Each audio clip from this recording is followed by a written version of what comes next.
Odstúpi! Gašpar odstúpi! Gašpar odstúpi! Gašpar musí odstúpiť! Odstúpi!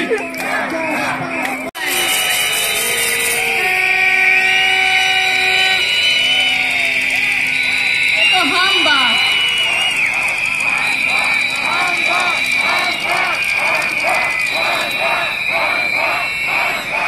Táto vláda, keď prišla, tak za svoju beztrestnosť vymenila našu bezpečnosť.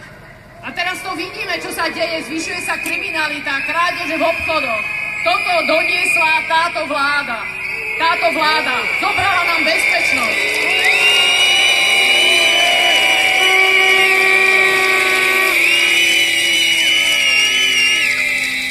Táto vláda jednoducho neslúži ľuďom.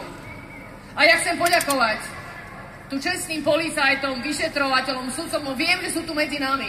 Chcem im poďakovať, lebo oni teraz naozaj odporujú a chránia tento štát, aby nám ho vláda neukradla. Ďakujeme vám.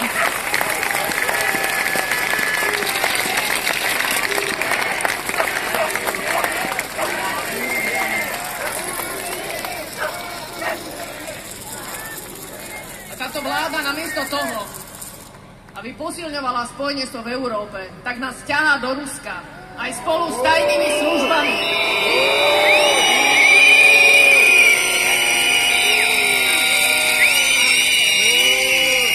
My pritom vieme, že v Európe je naša bezpečnosť, v Európe je naša prosperita. Tam patrí Slovensko, do Európy.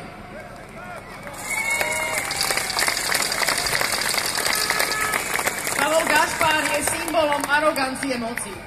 A my to tu vidíme v Bratislave. Toľko luxusných aut, verejných funkcionárov s majákmi. Veď sa tu premávajú ako na korže, to tu nikdy nebolo. Toto je arogancia moci.